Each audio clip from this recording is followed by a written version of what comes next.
disciples transforming lives. Shalom Bapak Ibu Saudara sekalian, senang sekali bisa ada di hadapan Anda dalam worship night kali ini. Kita memberikan judul Come Holy Spirit. Mari kita berdoa terlebih dahulu. Tuhan Yesus, Engkau ada di tengah kami, dimanapun kami berada, kami tahu tidak ada jarak dalam hadirat-Mu. Engkau ada di mana kami berada, berbicara atas kami, jamah hidup kami. Kami tahu ya Tuhan, tanpa Engkau kami tidak bisa menjalani kehidupan ini. Tanpa Roh-Mu, kami tidak bisa menang dalam kehidupan ini. Penuhi kami dan jamah kami. Berbicara atas kami siap mendengar. Di dalam nama Tuhan Yesus, semua yang percaya katakan, amin. Shalom Bapak Ibu semua, sukacita bisa berada di hadapan Anda sekali lagi. Saudara, saya memberikan judul worship night kali ini adalah Come Holy Spirit. Coba kita buka sama-sama firman Tuhan. Mari kita buka sama-sama di dalam Kisah Rasul pasal yang ke-8, ayat 14 sampai ayat yang ke-18. Ketika rasul-rasul di Yerusalem mendengar bahwa tanah Samaria telah menerima firman Allah, mereka mengutus Petrus dan Yohanes ke situ. Setibanya di situ, kedua rasul itu berdoa supaya orang-orang Samaria itu beroleh Roh Kudus. Sebab Roh Kudus belum turun di atas seorang pun di antara mereka, karena mereka hanya dibaptis dalam nama Tuhan Yesus. Kemudian keduanya menumpangkan tangan. Siapakah keduanya ini? Yaitu Rasul Petrus dan Rasul Yohanes. Keduanya menumpangkan tangan di atas mereka, lalu mereka menerima Roh Kudus. Ketika Simon melihat bahwa pemberian Roh Kudus terjadi oleh karena rasul-rasul itu menumpangkan tangannya, ia menawarkan uang kepada mereka. Sampai di sini. Saudara, ini adalah kisah bagaimana saudara Injil itu diberitakan sampai ke tanah Samaria. Waktu itu Filipus pergi memberitakan Injil, ada banyak orang diselamatkan, menerima Injil, mereka menerima Kristus sebagai Tuhan dan Juru Selamat, lalu mereka memberi diri mereka dibaptis di dalam nama Yesus, yaitu baptisan air. Lalu tidak sedikit dari mereka dilepaskan atau dibebaskan dari kuasa roh-roh jahat. Saudara, dan tidak sedikit juga mereka melihat tanda-tanda dan mujizat terjadi sementara Filipus memberitakan Injil. Dan apa yang terjadi, kabar gembira ini sampai ke gereja pusat, yaitu gereja Yerusalem. Didengar oleh Rasul Petrus dan Rasul Yohanes. Lalu saudara, Rasul Petrus dan Yohanes ini sengaja pergi ke tanah Samaria dengan tujuan supaya keduanya ini bisa berdoa. Berdoa untuk apa? Supaya orang-orang Samaria itu beroleh Roh Kudus. Di dalam firman yang kita baca dikatakan sebab Roh Kudus belum turun ke atas seorang pun. Sebab mereka ini hanya dibaptis di dalam nama Yesus. Jadi orang-orang Samaria yang sudah menerima mujizat, menerima kelepasan, menerima keselamatan, kelahiran baru, mereka itu baru hanya atau hanya dibaptis air, dibaptis di dalam nama Yesus. Dan Rasul Yohanes, Rasul Petrus sengaja datang di sana karena mereka berdua melihat ada yang kurang. Yaitu ternyata orang-orang Samaria itu mereka hanya dibaptis air saja, tapi mereka belum mengalami baptisan Roh Kudus. Mereka belum mengalami yang namanya pengalaman kepenuhan Roh Kudus. Mereka belum beroleh Roh Kudus. Karena Roh Kudus belum turun ke atas seorang pun.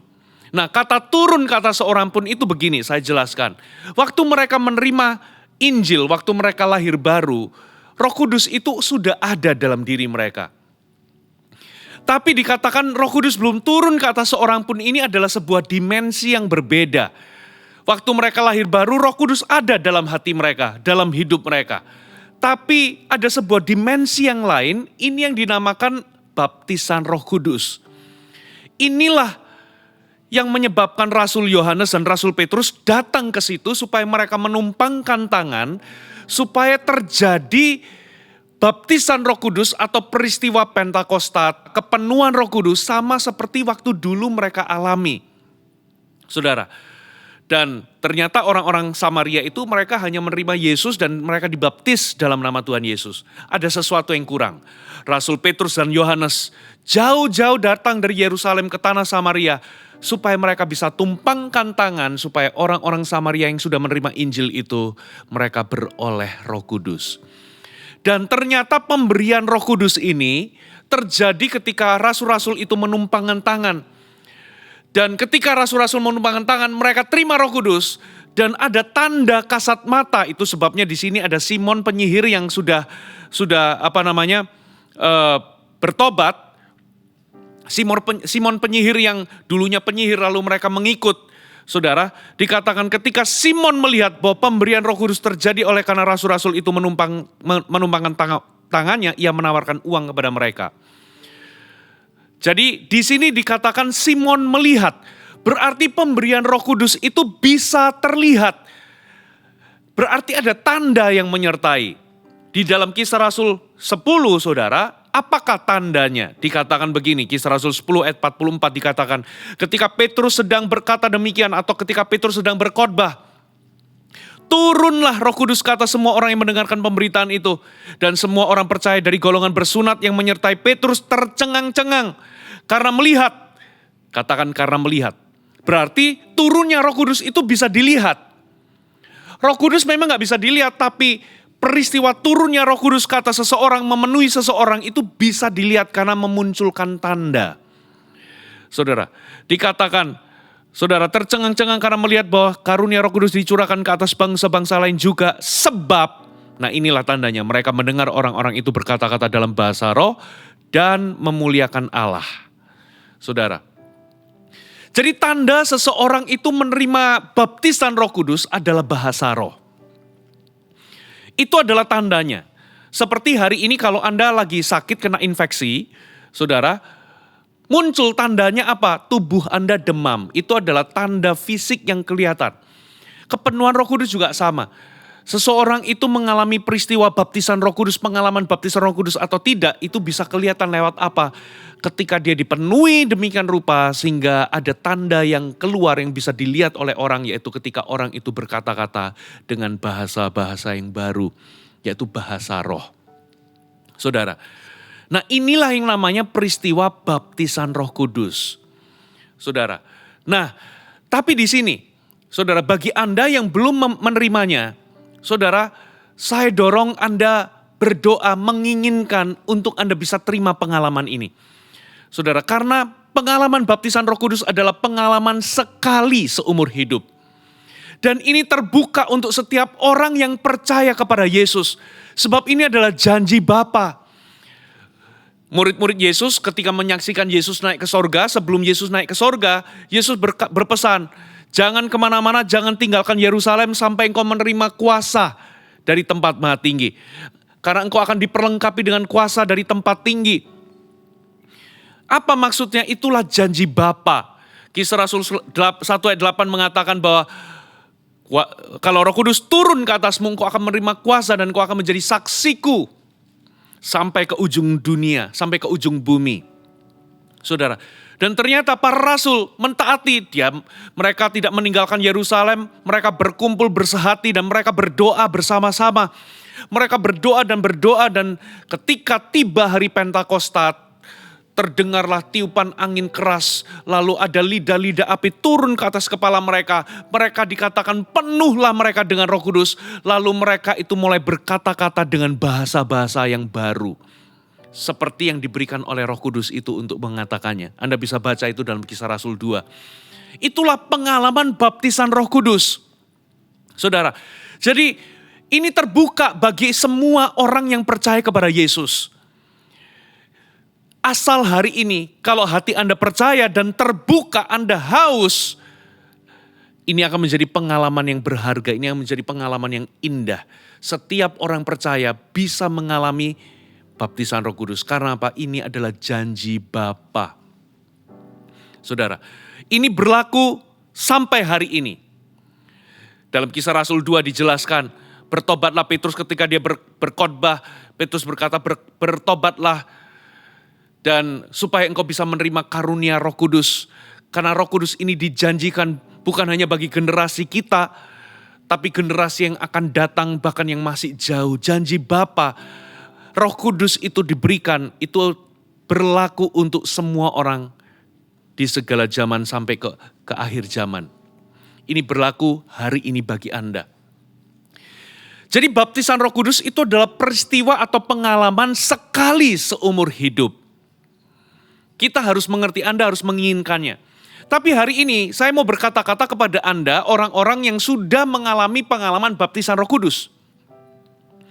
Saudara, bagi Anda yang pernah mengalami baptisan Roh Kudus, lalu Anda dengan tanda berbahasa roh, sehingga hari ini Anda bisa berbahasa roh, Anda bisa berkata-kata dalam bahasa lidah. Saudara, saya mau katakan baptisan Roh Kudus memang pengalaman sekali seumur hidup. Tapi kepenuhan Roh Kudus itu adalah pengalaman setiap hari.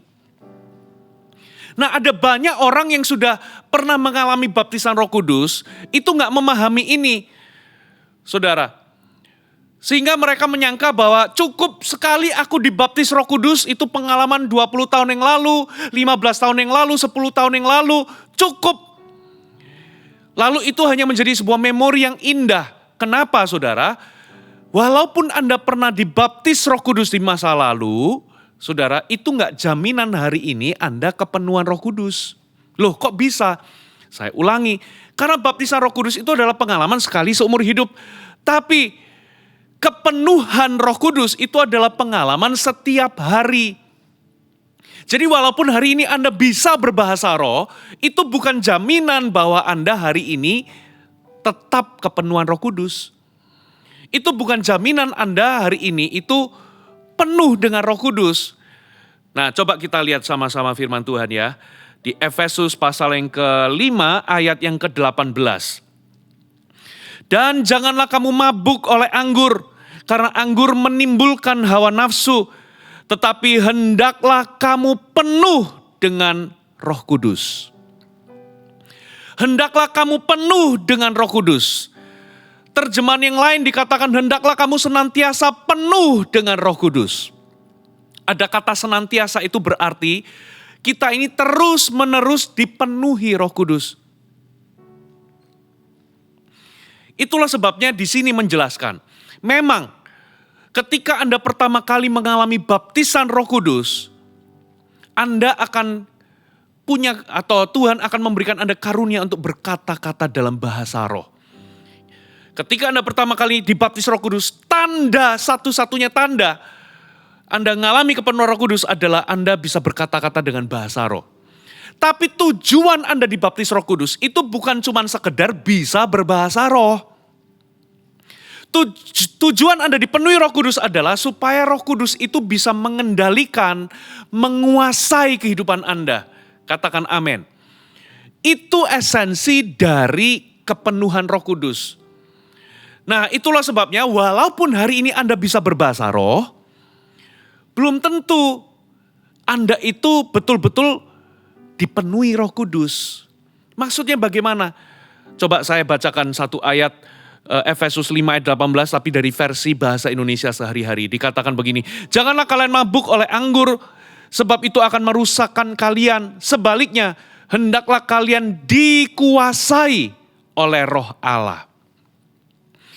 Jadi kata dipenuhi itu esensinya adalah Anda dikuasai oleh Roh Allah. Katakan amin. Saudara, jadi esensi dari kepenuhan Roh Kudus adalah bukan sekedar Anda bisa berbahasa roh. Itu adalah karunia. Pertama kali Anda dibaptis Roh Kudus, tanda yang keluar itu adalah bahasa roh. Makanya Anda gak boleh hanya menginginkan begini loh. Aku kepengen dibaptis Roh Kudus hanya cuma sekedar berbahasa roh. Itu bagus, menginginkan supaya Anda bisa berkata-kata dalam bahasa lidah. Tapi itu bukan tujuan utamanya. Jadi ketika Anda pertama kali dibaptis Roh Kudus, Anda berkata-kata dengan bahasa roh, saudara, itu memang punya manfaatnya, saudara. Ya, manfaat yang pertama, saudara, itu menjadi bahasa doa. Jadi ada dua jenis bahasa roh. Bahasa roh yang pertama itu adalah sebagai tanda Anda dibaptis Roh Kudus. Dan ketika Anda berkata-kata dengan bahasa roh, itu menjadi bahasa doa Anda.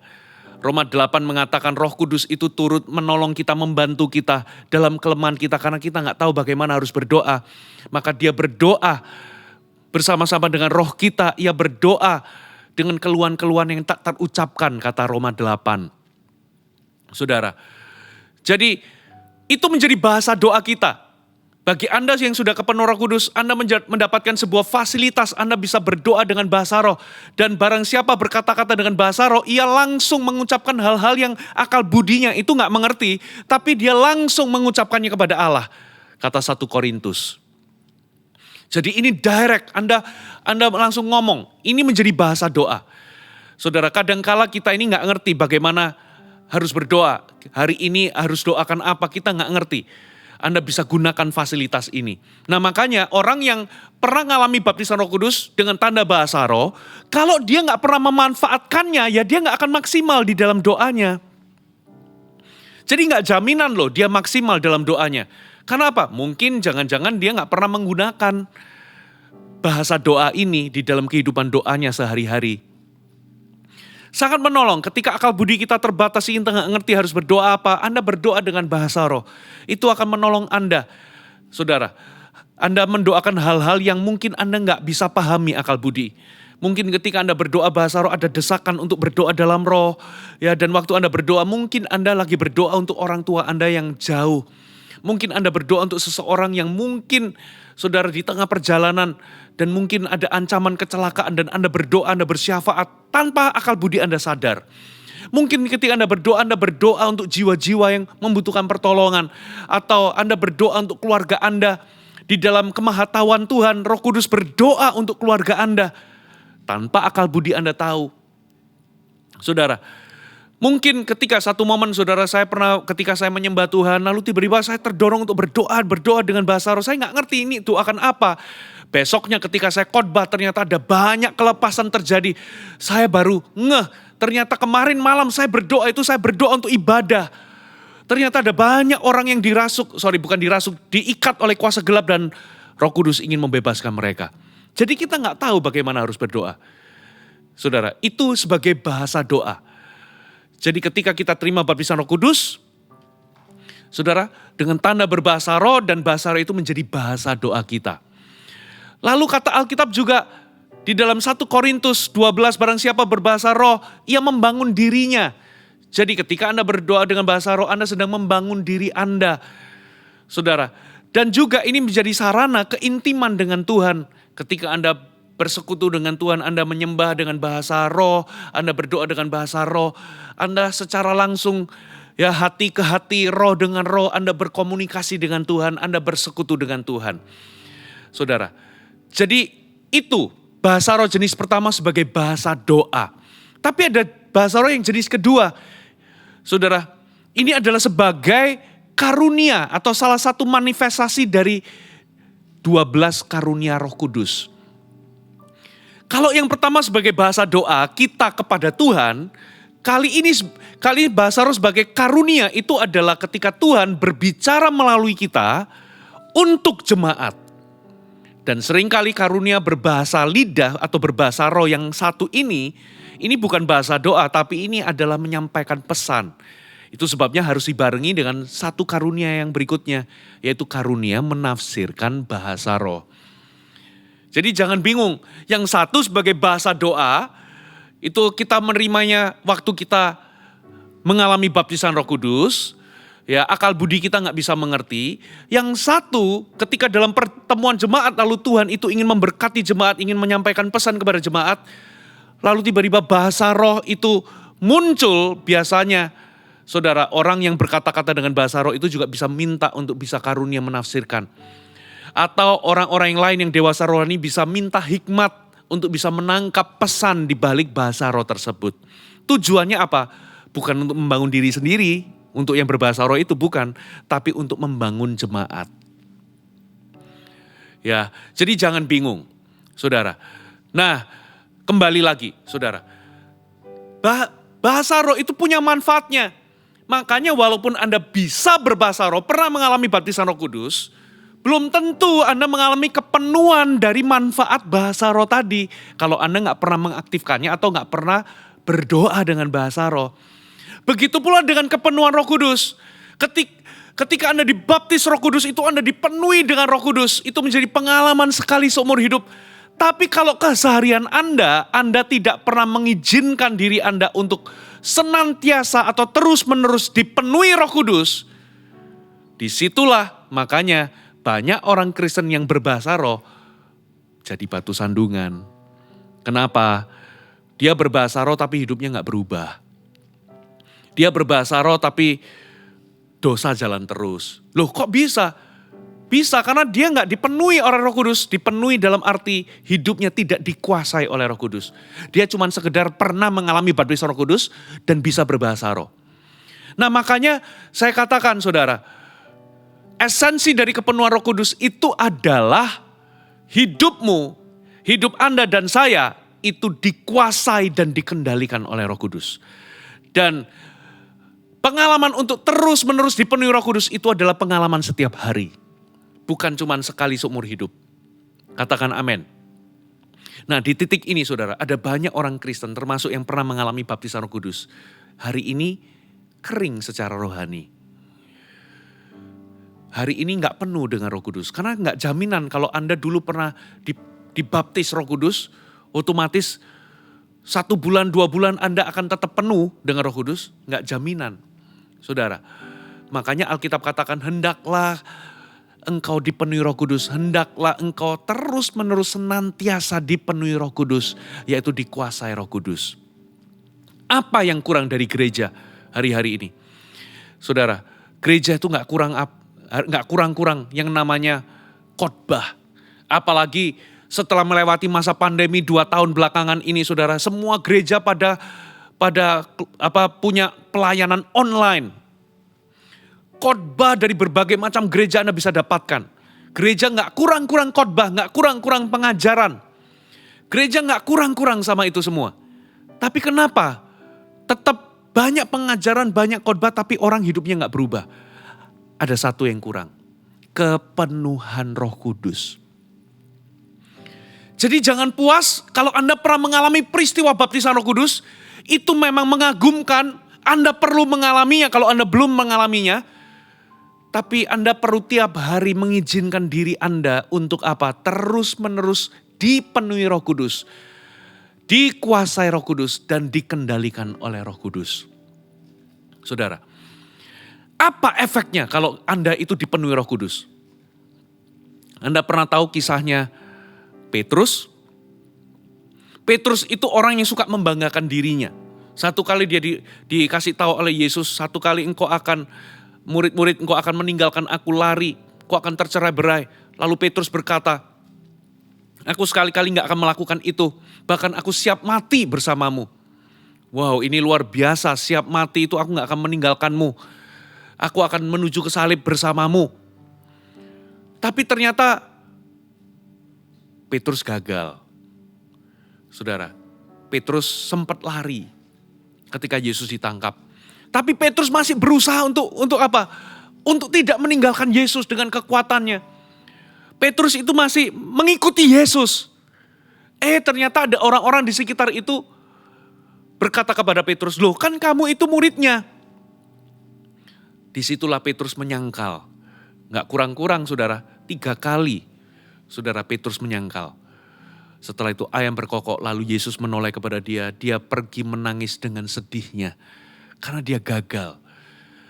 Hari itu dia merasa dia menjadi pengecut. Dia malu dengan kata-katanya sendiri. Dia berkata bahwa aku sekali-kali gak akan tinggalkan engkau, bahkan siap mati bersama dengan engkau. Tapi dia mendapati dirinya gagal. Dia sudah berusaha untuk tidak meninggalkan Yesus. Tapi ternyata dia gagal. Dia menyangkal Yesus 3 kali.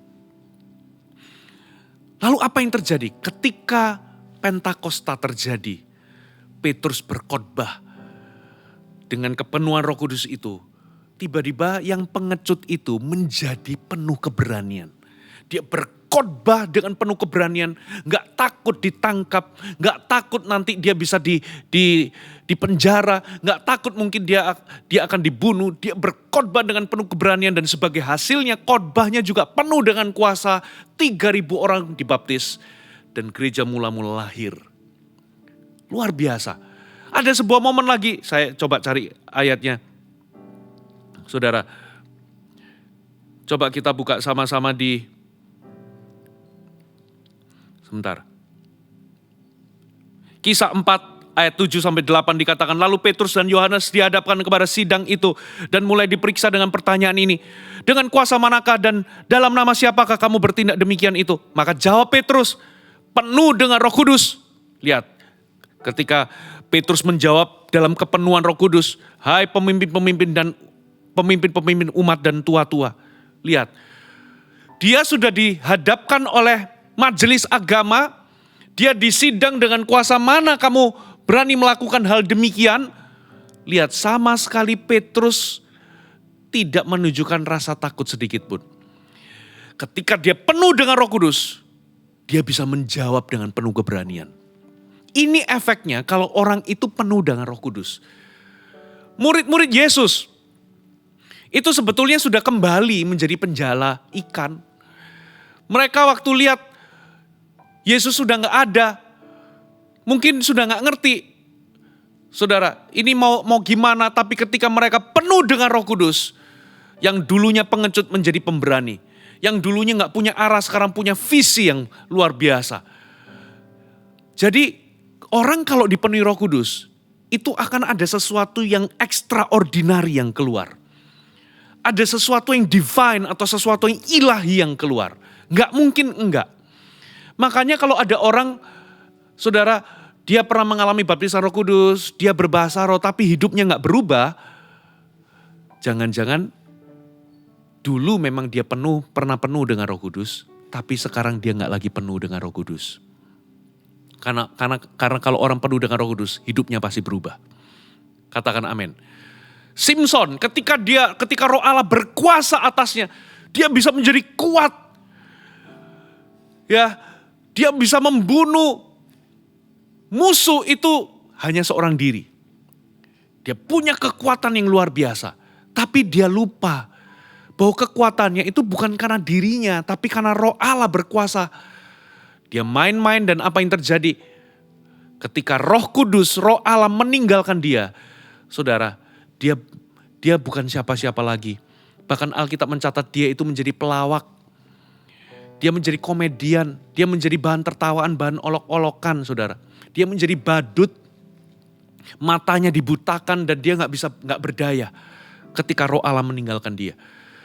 Tapi coba lihat, bayangkan, satu momen ketika dia bertobat, di ujung ketika dia berseru kepada Tuhan dan Roh Allah kembali berkuasa atasnya, dia kembali menjadi kuat.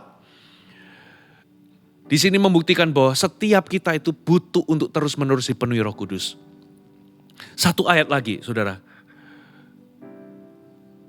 Kali ini tentang Saul. Coba kita lihat 1 Samuel 10 ayat 6. Maka roh Tuhan akan berkuasa atasmu. Jadi Nabi Samuel ini lagi berkata kepada Raja Saul. Ketika Raja Saul ketemu sama rombongan nabi-nabi, lalu Nabi Samuel berkata kepada Saul begini, maka roh Tuhan akan berkuasa atasmu, engkau akan kepenuhan bersama-sama dengan mereka dan berubah menjadi manusia lain. Jadi ketika Nabi Samuel ini berkata, kamu akan kepenuhan sama seperti nabi-nabi yang lain. Dan sebagai efeknya ketika dia kepenuhan Roh Kudus, dia berubah menjadi manusia yang lain. Terjemahan yang lain dikatakan, kamu akan berubah menjadi manusia yang berbeda. Versi The Message berbunyi demikian, you'll be a new person. And you will be transformed. You will be a new person. Engkau akan diubahkan dan engkau akan menjadi manusia yang baru. Manusia yang berbeda, manusia yang lain. Itu efeknya kalau kita ini dipenuhi Roh Kudus. Makanya dalam Efesus tadi dikatakan, jangan kita mabuk oleh anggur. Apa maksudnya? Kalau kita mabuk anggur, kita itu berada di bawah pengaruh alkohol. Dan orang yang di bawah pengaruh alkohol, dia akan dikuasai oleh hawa nafsu. Ya, dia mulai berkata-kata hal yang tidak sepantasnya, dia berjalan juga miring-miring, gitu ya. Dan itu disandingkan dengan seolah-olah disandingkan diumpamakan seperti penuhlah dengan roh. Dari sini kita bisa tahu penuh dengan roh itu artinya kita ini berada di bawah pengaruh Roh Kudus. Kita ini dikuasai bukan alkohol tapi dikuasai oleh Roh Allah. Kita ini dikendalikan oleh Roh Allah bukan hawa nafsu. Jadi apa yang kurang dalam gereja masa kini? Yaitu pengalaman kepenuhan setiap harinya. Nah sekarang pertanyaannya, saudara. Bagaimana caranya kita ini penuh dengan Roh Kudus? Gini, sebelum saya jawab, coba kita ingat-ingat lagi. Saudara, pertama kali Anda itu terima Yesus dan kepenuhan Roh Kudus. Saya mendengar ada banyak kesaksian. Ya, tiba-tiba orang itu bisa lepas rokok begitu aja. Tiba-tiba ada orang-orang bisa lepaskan pornografinya. Ya, tiba-tiba orang itu bisa mudah sekali mengampuni. Tiba-tiba orang itu bisa berhenti dosa just like that. Saudara, saya pertama kali ketika saya ngalami kepenuhan Roh Kudus, saudara saya ngalami cinta mula-mula. Waduh, saudara, apa yang dulu saya sulit untuk tinggalkan, tiba-tiba dengan mudah saya tinggalkan. Tiba-tiba berhenti omong kotor. Tiba-tiba berhenti dosa-dosa tertentu yang dulu saya sulit untuk lepaskan, tiba-tiba just like that, lepas gitu aja. Itulah efek dari apa? Kepenuhan Roh Kudus. Saudara. Tapi ada banyak orang Kristen hari ini menggantikan kuasa Roh Kudus dengan kekuatan dagingnya. Mereka lupa, dulu dia bisa berhenti merokok, dulu dia bisa berhenti berbuat dosa, dulu dia bisa tinggalkan semua dosanya, dulu dia bisa lakukan itu semuanya, itu karena dia dipenuhi Roh Kudus. Tapi ada sebuah momen, dia berhenti dipenuhi Roh Kudus. Dan dia gantikan dengan kekuatan diri sendiri. Makanya ada banyak di antara saudara frustasi. Kenapa dulu bisa kok sekarang gak bisa? Kenapa kok dulu itu gampang untuk menolak dosa? Gampang tinggalkan dosa. Kok sekarang Anda babak belur sama yang namanya dosa? Kenapa Anda gak bisa menang sama dosa? Sebetulnya Anda dulu pernah dipenuhi Roh Kudus tapi sekarang gak lagi. Nah itu sebabnya hari ini bagaimana caranya Anda bisa mengalami penuh dengan Roh Kudus kembali? Yang pertama, Anda harus haus. Ini berlaku bagi orang yang belum pernah mengalami baptisan Roh Kudus atau sudah pernah tapi sekarang Anda nggak lagi penuh dengan Roh Kudus. Anda perlu haus. Sebuah prinsip rohani. Saudara, di mana ada kehausan, di situ Roh Allah akan bekerja. Seberapa besar tingkat kehausan Anda itu menentukan seberapa besar kepenuhan yang Anda terima. Roh Kudus itu diberikan, kalau Roh Kudus memberikan itu satu kali. Saudara, ada sebuah ayat dikatakan begini. Coba kita buka. Yohanes pasal yang ketiga ayat 34. Sebab siapa yang diutus Allah, dialah yang menyampaikan firman Allah karena Allah mengaruniakan rohnya dengan tidak terbatas. Tuhan itu kalau karuniakan rohnya itu enggak dikit-dikit. Dia berikan sepenuhnya, dia berikan itu tanpa batas. Anytime Anda bisa dapatkan. Tapi kenapa ada banyak orang cuman gak penuh dengan Roh Kudus? Karena dia gak haus. Itu sama seperti hari ini seseorang raja gelar pesta. All you can eat, Anda bisa makan sepuasnya. Tapi kalau Anda datangnya itu perut Anda sudah kenyang dengan jajan, ya sedikit yang Anda terima. Walaupun raja itu memberikan segala-galanya, makanan tanpa batas. Anda perlu haus. Makanya satu kali Yesus dalam Yohanes pasal 7 berkata, berdiri, barang siapa haus hendaklah ia datang dan minum. Yang dimaksudnya ialah Roh Kudus yang akan diterima oleh orang-orang yang akan percaya kepadanya. Katakan amin. Jadi Anda perlu haus, Anda perlu rindukan Roh Kudus. Anda perlu menginginkan. Coba ingat-ingat lagi pengalaman dulu Anda kejar Roh Kudus, Anda haus sama Roh Kudus, Anda perlu ulangi lagi. Mengejar Roh Kudus, Anda perlu haus. Berapa lama Anda sudah kering rohani, Anda gak lagi penuh. Saya ulangi sekali lagi, baptisan Roh Kudus itu pengalaman sekali seumur hidup. Tapi kepenuhan Roh Kudus itu adalah pengalaman setiap hari yang kita bisa alami. Katakan amin. Hari ini kalau Anda sudah lama kering, Anda perlu haus, kejar dia, inginkan Roh Kudus lebih lagi. Bagi Anda yang belum menerima baptisan Roh Kudus, Sama prinsipnya. Anda perlu menginginkan Bapa, berdoa kepada Bapa, baptis aku rindu, aku ingin. Di mana ada kerinduan, di situ Roh Allah bergerak. Yang kedua, Anda perlu berserah atau yield, berserah. Maksudnya bagaimana? Coba kita buka Kisah Rasul 7 ayat 51. Hai orang-orang yang keras kepala, yang tidak bersunat hati dan telinga, kamu selalu menentang Roh Kudus. Sama seperti nenek moyangmu, demikian juga kamu. Kata menentang Roh Kudus ini dalam versi King James Version itu dikatakan sebagai you do always resist the Holy Ghost. Engkau selalu menolak, menentang. Saudara, Anda perlu berserah. Seberapa banyak Anda dapatkan Roh Kudus, itu adalah ketika seberapa banyak Anda bisa berserah kepada Roh Kudus. Seberapa banyak Anda dapat Roh Kudus itu ditentukan seberapa banyak Roh Kudus mendapatkan diri Anda. Semakin banyak Anda berserah pada Roh Kudus, semakin banyak ruang Anda berikan kepada Roh Kudus. Dan semakin banyak ruang Anda berikan kepada Roh Kudus, semakin banyak Roh Kudus mendapatkan diri Anda. Dan semakin banyak Roh Kudus mendapatkan diri Anda akan semakin penuh dikuasai oleh Roh Kudus. Apa area-area yang sampai di titik ini Anda itu masih menentang atau menolak Roh Kudus? Tuhan, kalau sama yang satu ini, Tuhan jangan otak-atik, jangan atur-atur hidupku. Kalau sama yang satu ini aku gak mau Roh Kudus pimpin, aku gak mau Roh Kudus ambil, aku gak mau Roh Kudus berperkara.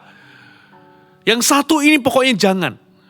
Saudara, setiap kita ini akan diproses. Saudara, Tuhan akan mengambil sesuatu yang menghalangi pertumbuhan rohani kita. Bukan karena Tuhan jahat, tapi Tuhan ingin melihat kita bertumbuh. Nah, apakah kita ini menyerah kepada Roh Kudus, menyerah kepada pimpinan dan pembentukan Roh Kudus, atau kita menentang, resist, menolak. Jadi hari ini gak heran Anda tidak penuh dengan Roh Kudus karena Anda selalu menolak atau menentang.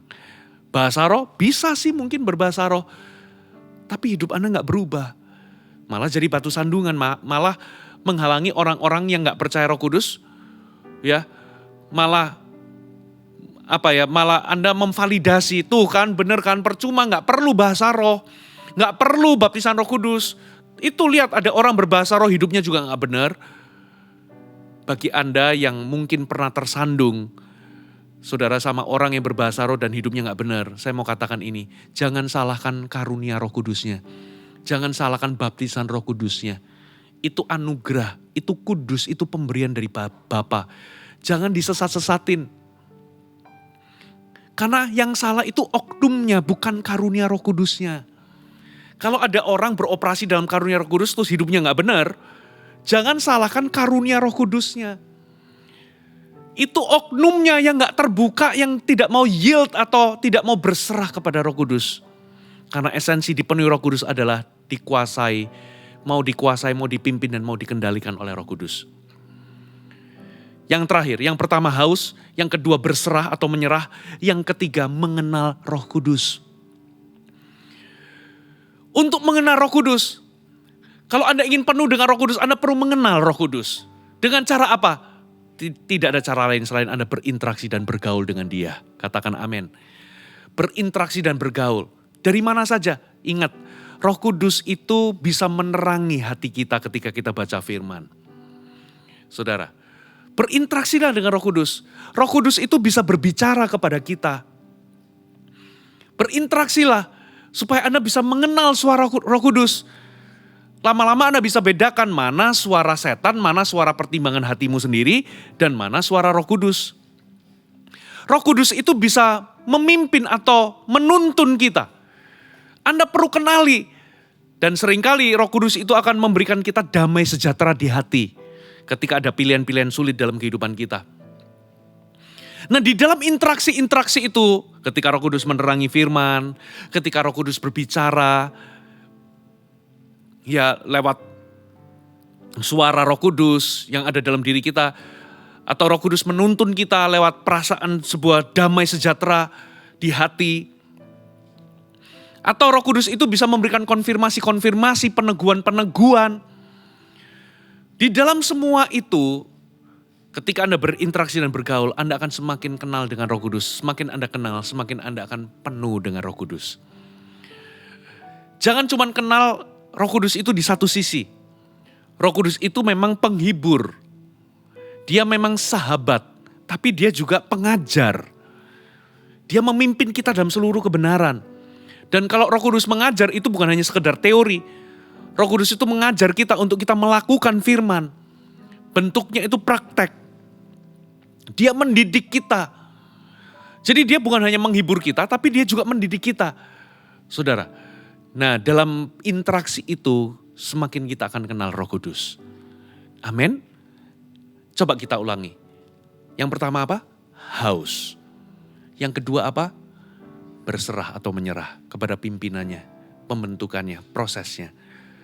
Yang ketiga, Anda perlu mengenal Roh Kudus. Ada amin? Hai, terima kasih sudah bergabung bersama kami, Gereja Mor Sharon, Jabodetabek.